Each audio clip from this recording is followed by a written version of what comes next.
I'm Veronica Bartolini with Unchained Hearts on Soma Fusion, Mind, Body, and Soul. Katie Camara is our producer, and Shannon Robin Smith. And we had technical difficulties. I don't know if it's because we were talking about certain things earlier, but we're back.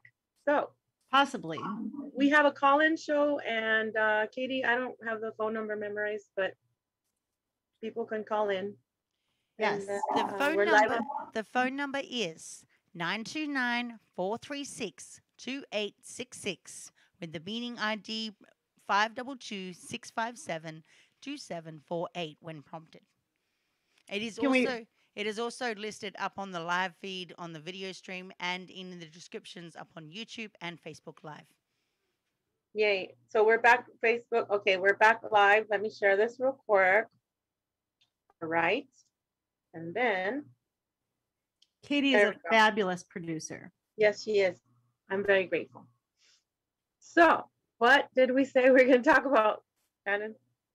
Do you want to talk about your friend, like not naming any names, what happened? Because I sent you a video earlier. Yeah, he was supposed to call in, and I don't know if maybe family, took him away from stuff, happens. So being from this town or this space that I have described, we have these very deep roots, and he has described some things that as he describes them, I'm like, I think I was there, or like I can either see what he's describing, where he describes even being pulled out of class, and they're going to go read a book with this person that's like a volunteer or something. And all the kids that were in this, like they were pulled into like a gymnasium or something. They were given like this little trinket, and it was just, something, benign. And the person, it was a man, he said. I'm like, was it a tall, thin man? I don't know. I don't remember what he said, but basically that's yours to keep, put it in your pocket. It's yours. And the next morning he woke up gone.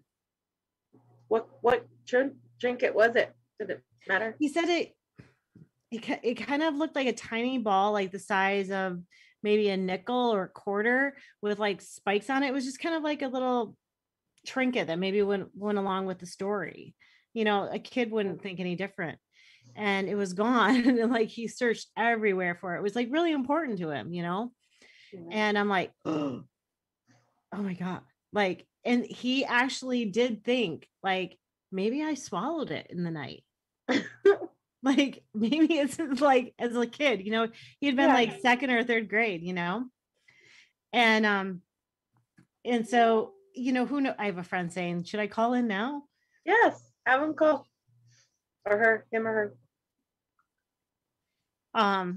It's not the same person, but it's okay. So, who knows where it went, and if it is those things that people have talked about as like having implants or what have you. He doesn't know. So he definitely has had some very unique experiences. And I think, did I say this on camera before, or but there's been several people, I can name them, but I'm not going to, that have had unique experiences that are like metaphysical, or just wrapped around either they're thinking, am I crazy? And I don't think they are. I don't think they are at all. I think there's just something very unique about that space. And I'm pretty sure that there's, if not, and I don't know how vortexes work or ley lines, but I'm definitely interested. So I'm excited to talk to Mario in the future. Yeah. Hopefully I can send him up there. Yeah. Like, for example, at the Westgate Casino Resort, where we stayed for the SSP Super Soldier Conference, that used to be the Hilton. And so Max Spears talks about how you can be in a certain room in that ley line because it's actually West Gate is a gate. Okay, gate. And you go through portals, whatever. But this person can be like, say, for example, I'm in room 2228. That was my room number. Awesome. And then you could be 22nd floor, 28, right?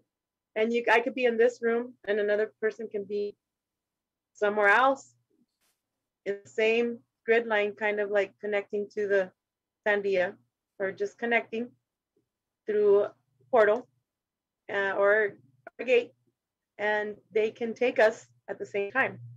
I have this memory waking up in 2017.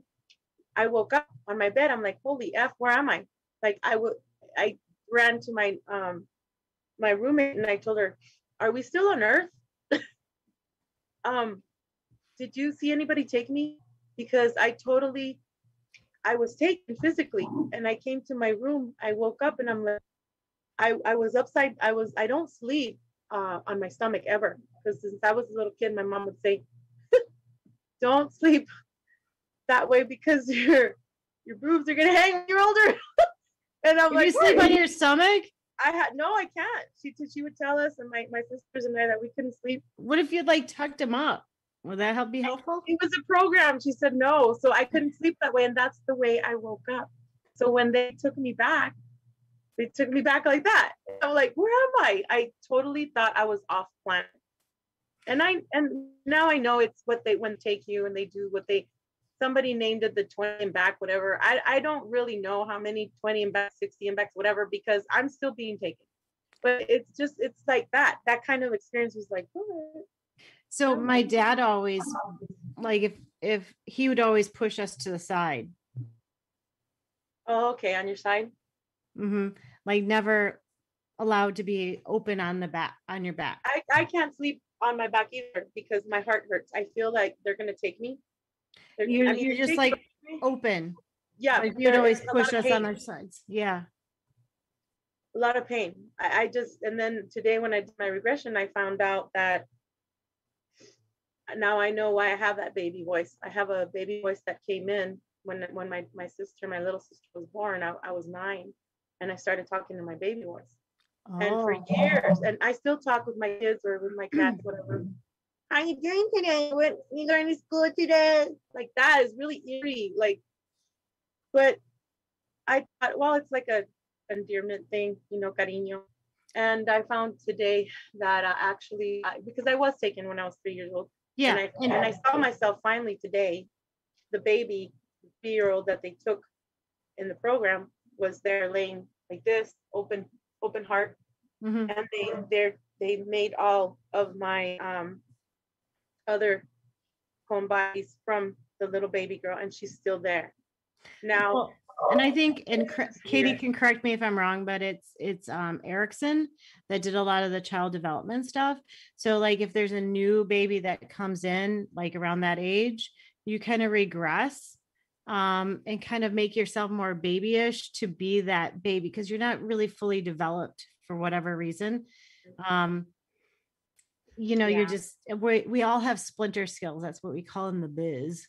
Yeah, and then the SSP, it's called mind fracture, right? And that's why you have dissociative disorder. And it used to be the same, but personality disorders, isn't it? It's not really the same. It's when you're little, it's like splinter skills would be more like I can go potty by myself, but I can't get myself dressed. So you're splintered in that you can use, you can take care of your toileting needs, but you're maybe not able to put your shirt on. So it's just kind of like you have all the skills, but for whatever reason, something's hemming you up. And another thing I found out is that I already knew, there was a lot of molestation with the family. I'm not going to mention who or whatever, but I have those memories. And yeah, it's been since, I do remember being on a Andromedan ship at 3. And I do remember sitting in front of the TV. I was the first one up at the time, sitting in front of the TV, and it was just the screen, the snow. And I saw this man in my regression today pointing. He was in a suit. He was kind of grayish, He had like reddish curly hair, kind of balding, and he pointed to the door. And so now I know, yeah, I was told to go outside all the time. And the neighbors, I found out a long time ago, I knew something was going on because I would end up in the neighbor's house either alone. There's a little tiny pool that I would go to, and my mom couldn't find me. Sometimes she would spank me because she's like, "You're not supposed to leave. You're only Right. 4 or 5, 3 years old at the time." Yeah. And then I'm folding clothes with the neighbors. I live in front of Lincoln Elementary School at this time in Nogales, Arizona.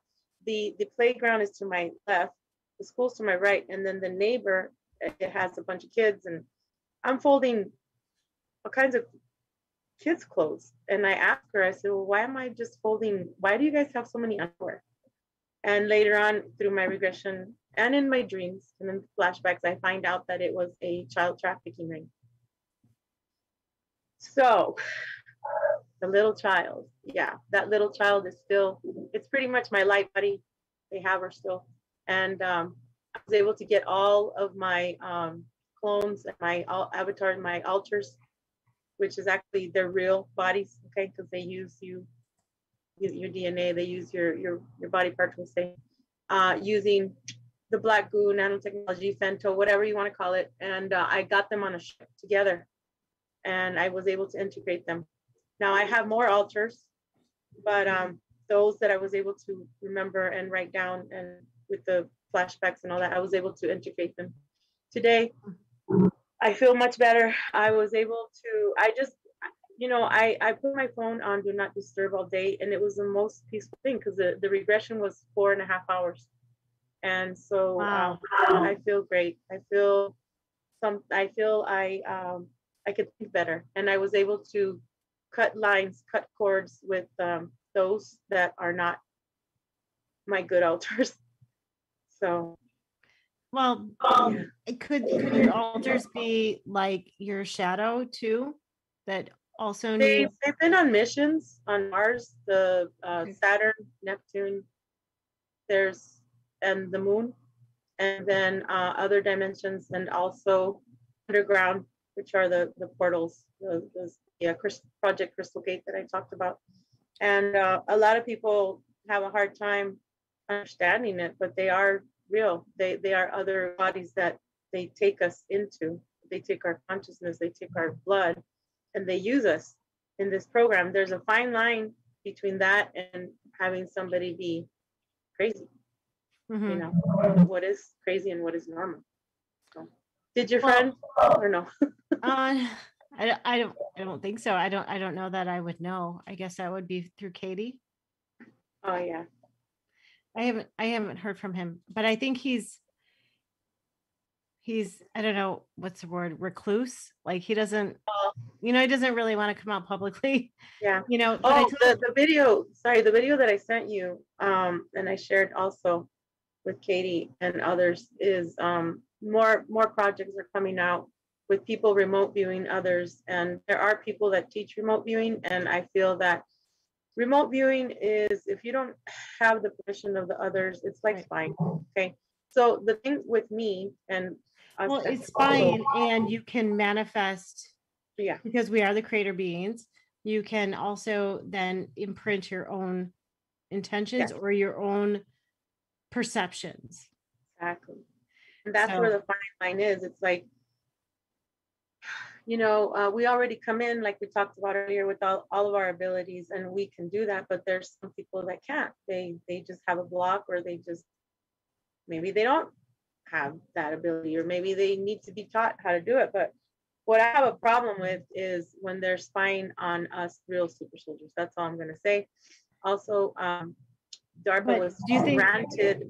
Is it more of a fear, or because you have the ability to just? Yeah, I don't have a fear.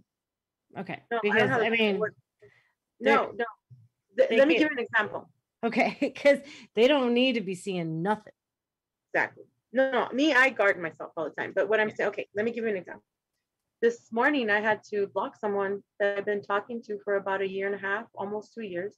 He's been asking me all kinds of questions. I've been giving him the answers that I have, or referring him to videos or people that he can talk to. Okay, and we were very telepathic together, and all of a sudden he's not on a certain application, and we were supposed to do a show together, and I'm like, I wonder what happened, because I had to get someone else on the show, and I'm like, I wonder what's going on, like I felt some kind of anger issue, and then I said, so like it's happened before. No, this has never happened before, so I feel like like there's resonant energy that's happened previous that he's let you down, type of thing. No, not at all. No? Not at okay. all. And so, like I said, there's these energy weapons that will be used to separate people, whether it's in a group or your family. Okay, they'll send these thoughts to people, right? Or it could be an archon or spirit, whatever, that takes over their body for a few minutes. Okay, and then we'll make that person say something to you, and then it's crazy. It's like it causes a scene. It causes pain with words and things like that. So he made a comment on Instagram, and I said yes, because I saw him doing the certain thing automatically. Do you? Because I was saying something like, okay, I need to go get an MRI because I have 4 hernias, on my lower lumbar, and I've been fighting with the insurances since August of 2018. It happened in June of 2018. I've been through physical therapy twice. It's not working. Denied an MRI twice, and the reason why they denied MRIs is because they don't want us getting our memories back, because MRIs have the ET technology. Okay. So, make a long story short, I said, yeah, I did see you, working out, of course, because he said something about, well, I have a hernia, blah, blah, blah, and you think I still work out? And I'm like, yeah, because he's gun ho like that. And I was giving him a compliment. And I'm not going to name names. I still love you, brother, but no more. I can't communicate no more because I feel like he's been taken over. Then on the Instagram, he says, are you remote viewing me? I don't give you permission to. And I'm like, no, I just know, and he just, everything turned sour. And I'm like, you know what? I have given you counseling for almost 2 years, and I thought you were my friend, but I cannot spend my energy anymore on this. And so I had to block him. And with DARPA, CIA, CERN, all these projects getting more money from Black Ops, they actually have places where they're training people how to do certain things and invade on purpose other people. Okay, and this is a cyber war that's going on, and it's been going on for many years, but right now it's amping up more. And so it's just weird, like you were telling me about your friend about that accident thingy, doesn't remember this, doesn't remember that. So it's not just all in your mind. There's a difference between being a targeted individual and in your imagination. Yeah, definitely. And they broke into my mom's house twice last year. They broke into my apartment. They didn't take anything. On January the 1st, I'm followed all the time. There's a member of my family, I'm not gonna say who, this person's being followed too. I tell them, don't give in to fear, because they can't hurt you.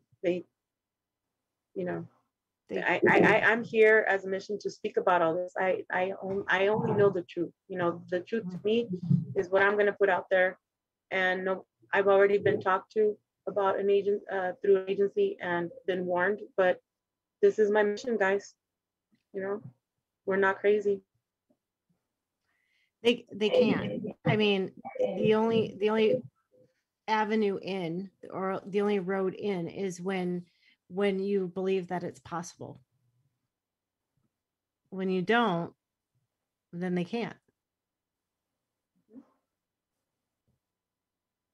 Yes. You know what I mean? Jelly bean. Yes, I do. Sure do, tennis shoe. Sure do, tennis anyway, I didn't mean to talk over you. I just wanted to get the point across. No, you didn't at all. You didn't at all. Because I think when you've had these experiences and you have these memories that get stirred up, you're like, it is possible, because at some point I was vulnerable. Right. So it kind of like, there's a shoe or there's a foot in the door. to create fear or to stir up those old feelings. But no, you can, like, you are the manifester of your own reality, period. Right? So if you say no, the answer is no, because you're captain of this ship. You're driving this boat, man. That's I am the ship, baby. Yeah. So yeah, I mean, they might be presented or whatever it is, like, oh, I just saw some kind of apparition over there, and I'm saying to get the F out, right? But that's it. That's as far as they get. Exactly, you're right. And I do that all day, every day. It's like, yeah, I see you. What do you want? If it's not from a high school, get the F out. You know, that's pretty much it. Yeah, and I feel like I don't even get any like mantra out because I'm already like, yeah, it's like step off, B. Yeah. It's the same, and you can apply that to everything, and because it can just canvas everything. True. So we are the little G to the big G. So yeah, did you want to go into, was your father ever military? Was like, do you have any memories? Did you want to talk about what we wrote about on Messenger? Sure. Which one? Your significant other, your ex-husband? Well, late husband. Well, he passed away.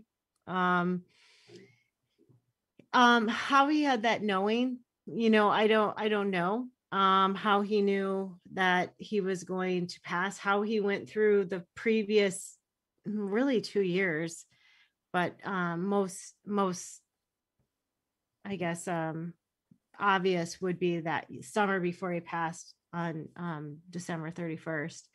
He did a lot of it, like making amends with people, even from way back in his like teenage years. He left. So he died in the van that we owned, or that was like in my name. Okay. What he left behind was a vehicle that was a lease. So I turned that in really quick. Yeah. I turned that thing real, because when you're I guess the something of the estate, you take on that responsibility, and I turned that thing in real quick because it was over miles, but it wasn't my lease, it was his. But he happened to pass away in the vehicle that was owned by me.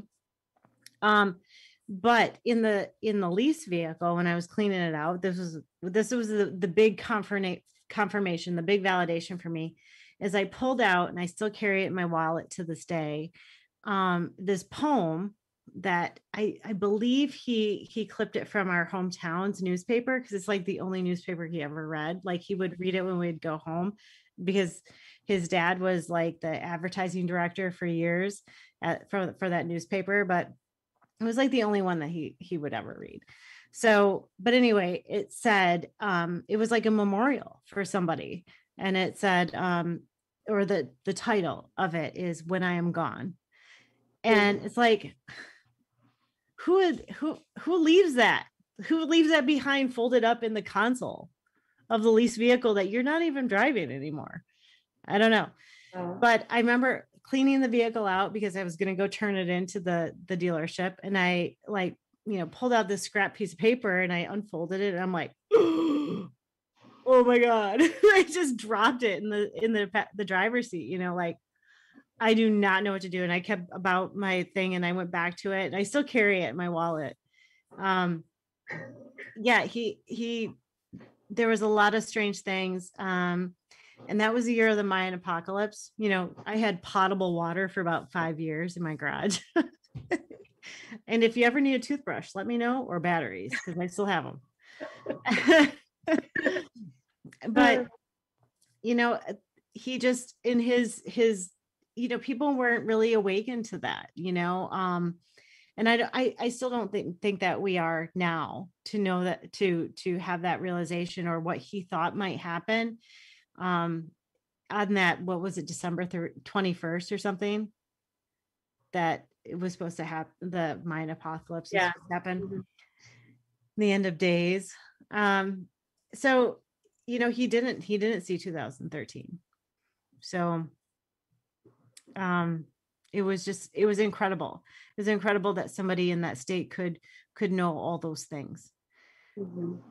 So, Was he sick or anything? Let's see. you know, I guess maybe that's part of, you know, I'm kind of like breezing over it because it's like you kind of like say what you have to say, and then it's like, all right, what else is there to say about it? But you know, there were some really visible things that would happen to him physically.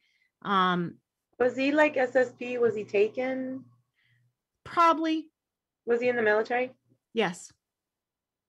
I could turn the camera so you can see this flag. Oh, You know, the memorial flag. It's just right over there. But yeah, he was Navy, and he was stationed in most of the time in San Diego. That was before I knew him. wow. But he was also stationed in Okinawa, and I think he started his career, of course, in Chicago, and then Virginia Beach. Mm-hmm. Did he ever share anything, like any memories or anything bizarre? I guess because you were getting ready to say some things that happened or whatever, or that you found out. You know, he would share things that really touched him, that really kind of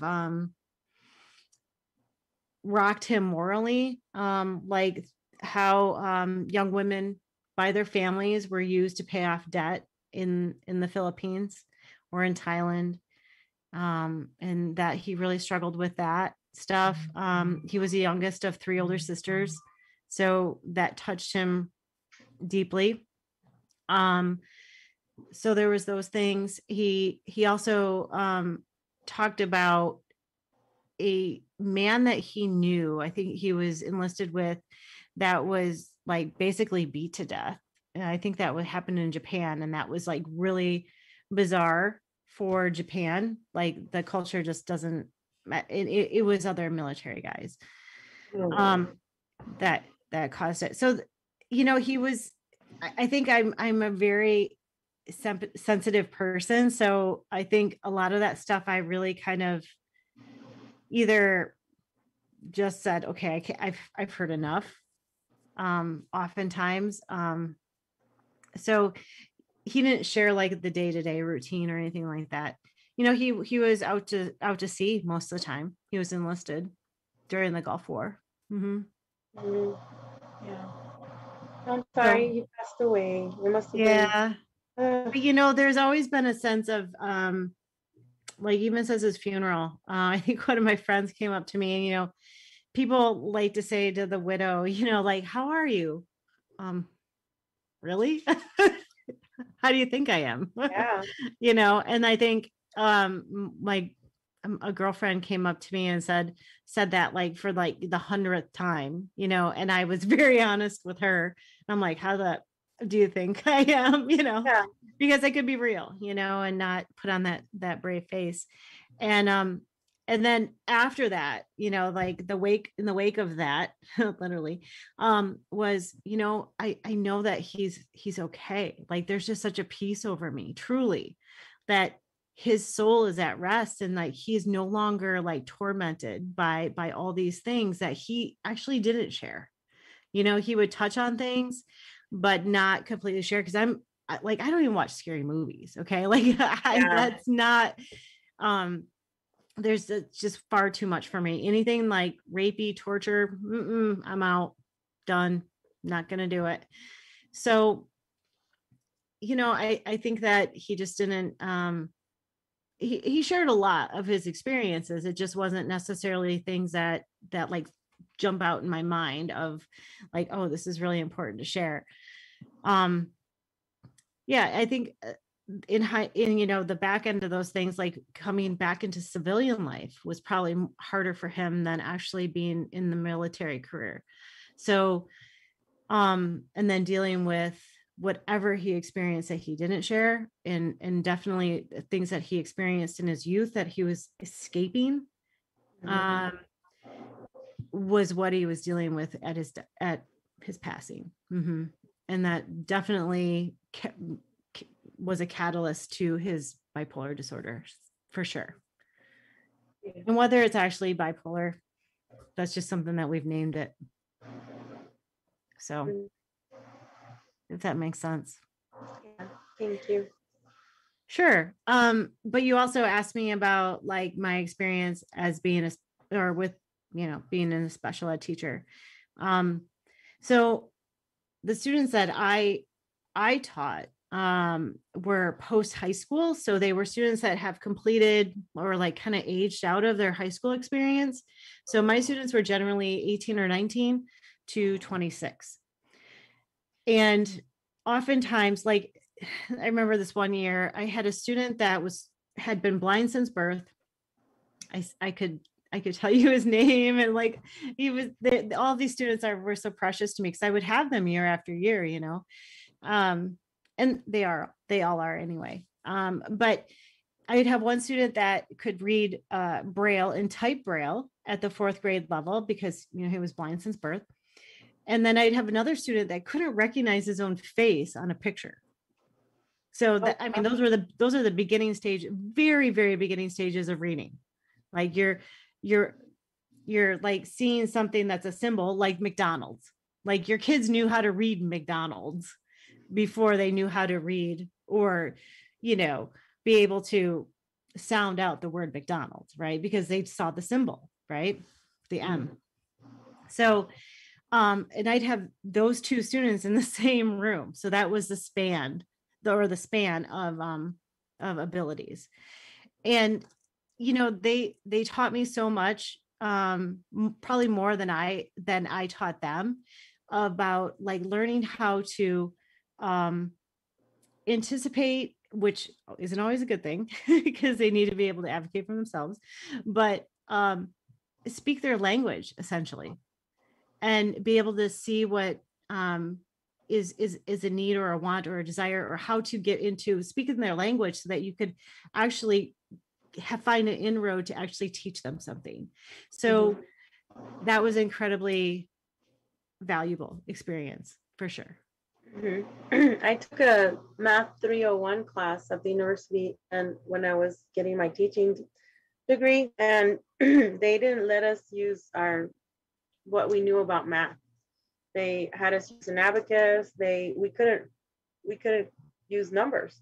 We couldn't use what we already knew, like algebra, geometry, nothing. And so the main point of that was for us to feel, to understand how the kids felt when they were in elementary, barely touching upon the subject of math. And I thought it was hard because you couldn't use anything and you had to start at zero. Yeah, I remember taking probably the similar idea where we had a number system in a math class based on 8 rather than 10. And that was like, you had to learn math all over again, right? Because we were using the same principles. It was just a number system based on 8 rather than 10. It really twisted you up. Yeah. I also had to teach. I was at the university of obviously doing like the teaching thing that you got to do. You go to the classrooms and things like that. But they also had me be with the adults that had anywhere from had Down syndrome, autism, couldn't speak as well. Like you were saying, and I had to speak to them through art. So they would be painting or whatever, and I would just be talking with them and interacting with them. And I just remember this lady. She was like maybe in her 20s, 25, this girl, and it's like they're like little kids. Like they're so loving. They want to learn. They're eager to learn, and they're so innocent. And it was through art that we came together. And it's like, wow, like I had to learn, like you, not sure, had to learn everything from little kids all the way to adults and in special education, and we'll call it normal. So Yep. and because in the class you never knew if you're going to have someone with autism or whatever Mhm. versus being able to see, right, understand, or Mhm. what they call ADHD. I also had to learn a lot from those. And there was a particular young boy in elementary who had autism and also ADHD. So when he got too riled up, they had me use it's one of those bristles, like those brushes when you have your baby, and it looks kind of like a rectangle, and it's has like black bristles here on the top. So I'd have to run the brush very lightly. Oh, brushing. It's like a tactile Yes, therapy. Yeah. to calm him down, and Mhm. that totally helped because I would use it on myself too, and my son, he was the same way I was too, like real hyper, and they had labeled him and myself too with ADHD. So I tried that, and once in a Mhm. while I'll use that when I'm tapping. People say Yeah. tapping. I am sovereign. I am. This is gonna be good. I know I don't have. I know I don't want to go to this person's house, but everything's gonna work out here. Yeah, everywhere. The top of your. I love it. Yeah, I know. it works. It does It work. It distracts does you. work. It totally works. So yeah, like I have had students, I've been headbutted, I've been peed on, I have been cross-checked in the hallway. I have changed, you know, tube, like feeding tube ports, which I don't know whether or not we're really supposed to do that. Back in the day, we could, and Yeah, I've we could cleaned touch them tray. and say it's okay. Oh, trachea. I've cleaned trays. I have done things that you don't think that a special education teacher does in a center-based school. Done Mhm. it, Yeah, done I it.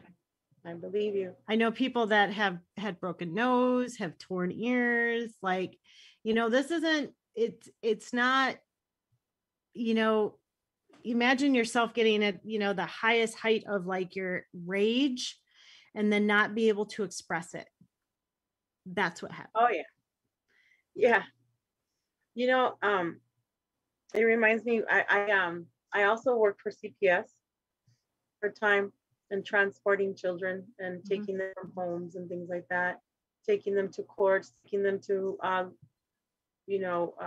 visitations, taking them to CPS, taking them to medical appointments, you name it, to school, Mhm. whatever. And the hardest thing for me was to take a baby away from from the couple where they were drug addicts, and it was Mhm. such a long ride. They gave me a Chevy Impala because they knew that I had the training, that I was in the military before and all that. So they trusted me, but the hardest thing for me was to take that baby because it's like the parents crying and I had to take the baby. Because And then it isn't a lack of love. If you were gauging things on love, it's it's something else. It's something else, you know? yeah, Yeah.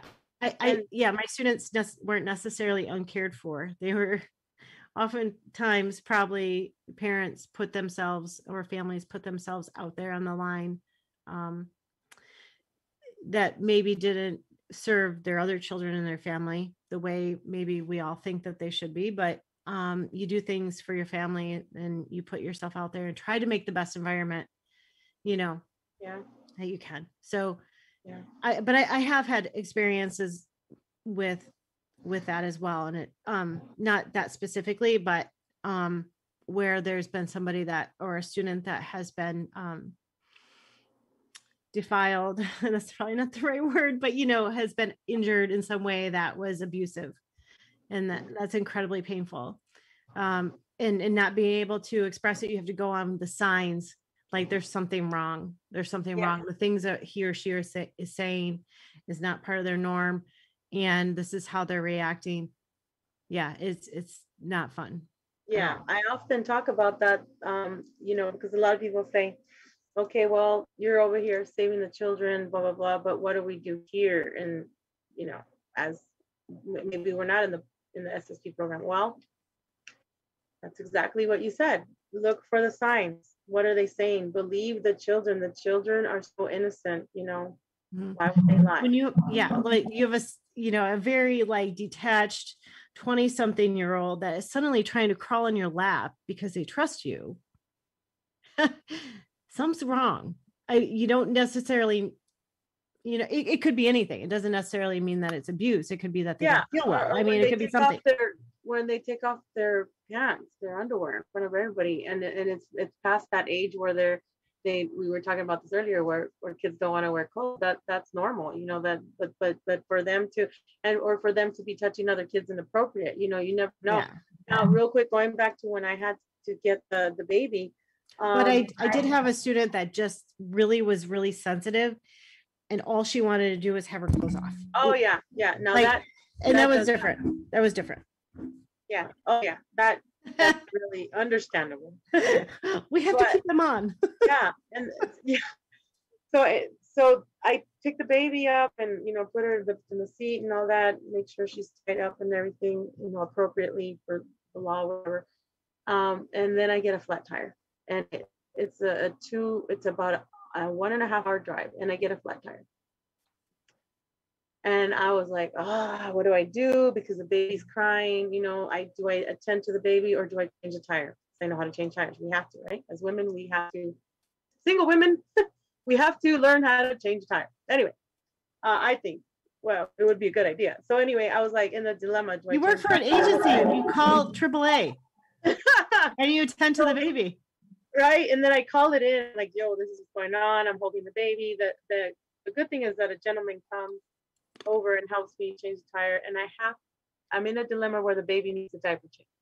You're not allowed to change the diaper. It's like, oh my God. So I call it in again. Hey, I'm going to have to change the baby diaper because it's really bad and I don't want the baby to get rash and blah, blah, blah.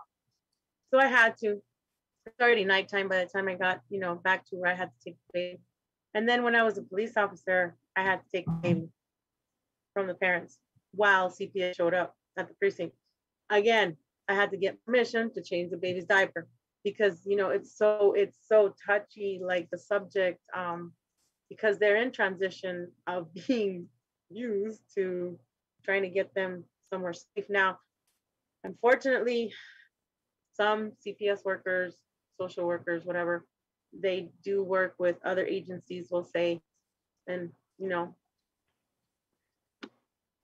and we'll put them on purpose with a home where they're going to be abused or child trafficked. So there's a fine line. There's,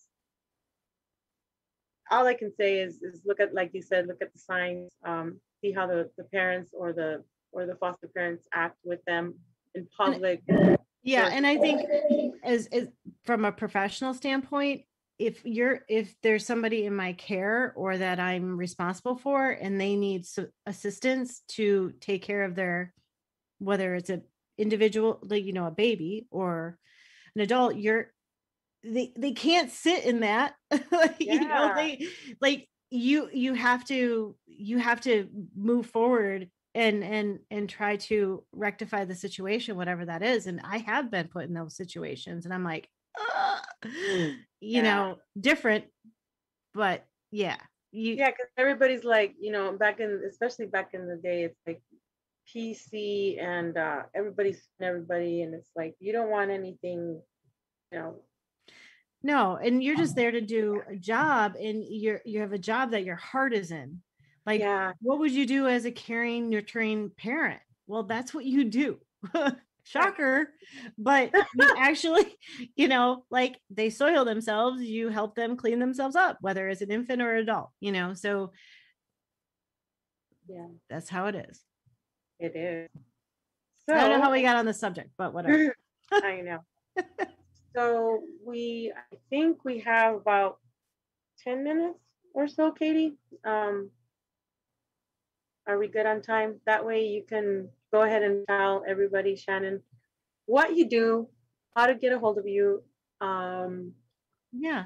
If anybody wants to be on your show, or I don't know, like how what do you like to do on a daily? How do you connect with We're like people? it was all like, you were like Max Headroom for a minute. You have to say it again. What? You were like Max Headroom for a moment. What was that? Remember Max Headroom from like the 80s? He was like, "Nee," and he would like Oh my make God. this like I remember. techno. What did you say? Say it I again. remember. So we have about a few minutes. That way you can tell everybody what you do, what you like to do, how they can get a hold of you and your show, your interviews, if people want to be on your show, or a little bit more about your stuff. Okay. So by trade, I'm a special education teacher and I do it virtually now. But on Fridays, I also do a podcast, and we've had different schedules too, where I've had other regulars on. Some people have had some things in their personal life that have just kind of taken them away. But regularly, I have a Friday morning podcast with Dreama, my shaman, and that's at 8 a.m. Eastern Standard Time. And she's really the practitioner. She's really the full-time practitioner. I'm the host. I'm the Katie or the Veronica. I kind of do both. And so we just kind of come up with a topic every morning. And yes, she is available for appointments. I support her. She's my go-to girl, as you know, Veronica. Yes. But Friday mornings on ievolvetv.com.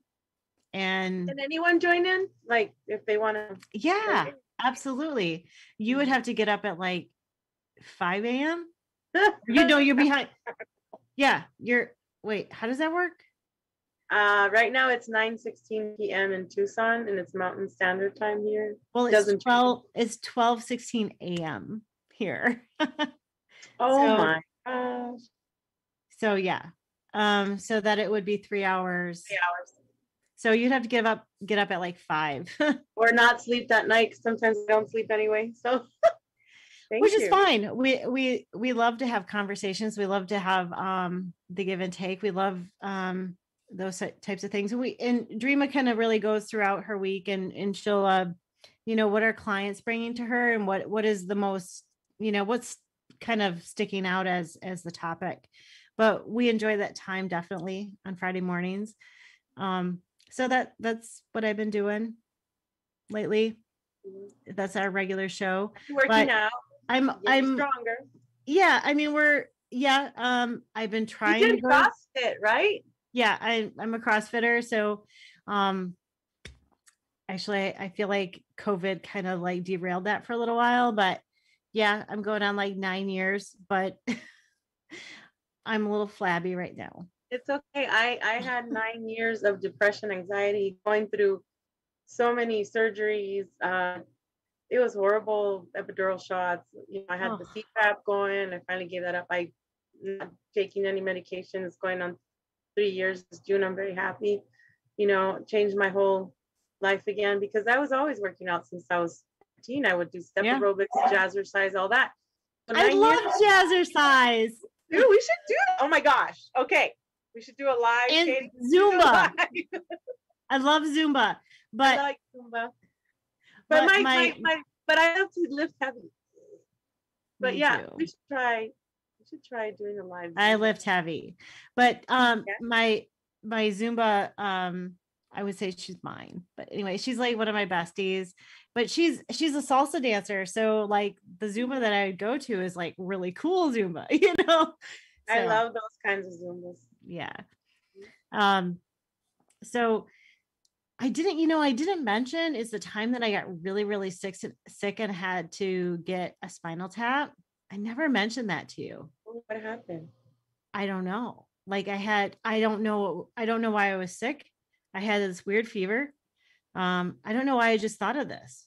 How long ago was that? I'm trying to think. It was in August or July or August. It was hot in the summer.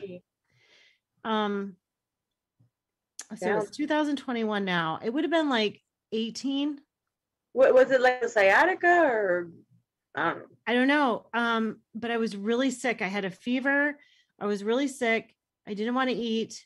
And I went to so one of the things that happens to me is if I get really sick, like a fever, I will pass out. Whoa. So Does that have to do with being anemic or your blood type? I don't know. it's adrenal stuff. Oh. Weak adrenal system. Yeah. Like if there's multiple stressors on my adrenal system, like if it's stress, emotional, like multiple things, like change in diet, change in workout, um, that will kind of like tax it more, right? I mean, that does it for anybody. But for me, my blood pressure will drop and I will pass out. So yeah, there's multiple occasions that that's happened. So that's many stories. But anyway, so this time that I got really sick, I went to the like urgent care and I was like, something's wrong. They did urine tests, blood tests, nothing. They thought it was like, some kind of weird like flu, right? Nothing. Everything was clear. So I went home. I was still really, really sick. Like it was such a weird thing. Like every muscle in my body was twitching. Oh, wow. It was incredibly painful. Because after a while, imagine like, activating every muscle in your body, like for days constantly, like on and off. That's going to hurt after a while. And it did. So the second time that I went, I actually called an ambulance. I could not take myself there. And they did a spinal tap, still nothing. They never, and they ended up giving me antibiotics, just thinking, okay, this is a shot in the dark. And I did get better after a couple days. In tramadol. Like I've never been on any medication. Never. I don't like that tramadol. It's funny because I was getting myself off of, oh my gosh, the worst was oxy and morphine and then clonazepam. So I gave the medication. I'm like, I don't want this anymore. I'm tired of getting the epidurals. They wanted to take 4 vertebrae out of my neck, blah blah blah. What? And, yeah, because so you'd be like this to insert new ones with the meniscus or whatever the crap. Take them out, put in some new ones, and I'm like, what? I looked up the actual surgery online for one. Oh hell no! They put like a bone and stuff, and then they put these 2 huge screws in there. And then after like 6 months or so a would year, you not be able to turn your neck? Like you would have to be like this. What's up? What'd you say? like Steve Carell and Tina Fey in the movie Date Night. Have you seen that movie? No. Yeah, but I think I know somebody that does that already. Anyway, go. We're not making fun, okay, guys? No, we're very funny people. But anyway, so we're very funny people. So what was I saying? So they wanted to give me gabapentin, and I'm like, no. And then dude, it was terrible. I'm like, no. I went cold turkey, and it took a month for me to, like, I had these feverish chills. I was living for myself, and it was like, I kept saying, if I don't die from this, great. But if I die, oh well. It's like, I'm gonna go through it. I'm gonna be done with all that medication, and I am. And sometimes my mom will get upset because she wants me to take some sleeping pills because she worries that I don't sleep that much. I'm like, no thanks. Go see a doctor. No thanks. I don't sleep very well. Yeah. Well, I sleep well once I'm asleep, but getting myself there is an issue. But I take Irwin Naturals. It's called Power to Sleep. Look into it. Irwin Naturals Power to Sleep. Okay, thank you. My daughter, she has this tea that's mixed with like 6 or 7 herbal teas. Yeah, like chamomile, valerian root, melatonin. Yeah, that one. Mm-hmm. Is that the one you're talking about? Well, this is a pill. It's just a pill. So I always like to drink. Yeah. I like the tea is so good. Yeah, it's good. But you know what? Like, I don't always want to have tea. Yeah. You know what I mean? To me, it's coffee in the morning and then tea at night. I used to drink a lot of coffee at night too, because since I was a kid, our Nina would give us in the BB in the bottle. She would give us coffee with sugar and all that. And I'm like, oh my gosh. So anyway, we got off topic again. How's your teeth? Huh? I think that would be hard on your teeth as a baby. I know, right? Just put some Coke. Like Coca-Cola, not. I know. God, that was really hard to get rid of that taste. Like I haven't had that drink or any soda for going on 3 years now. And just detoxing from the sugar, it was pretty hard because I was used to having my coffee and maybe a panecito, Mexican bread, tortilla, burritos. I have not had a burrito in maybe 3 years. And tacos, I would sit down and eat the fried tacos like 10 or 12 at a time. There's I'm going to say it wrong because my Hispanic friends make fun of me, but it's taqueria. No, you said it right. Taqueria. Well, I don't say it like that. You said it right though. Okay. Like a block from my house. Like, I don't even know the actual name of it. I just call it Jose's.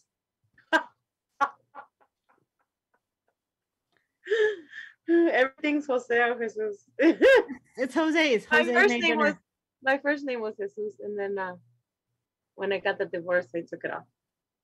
Your first name was Jose. What? It was Jesus Veronica.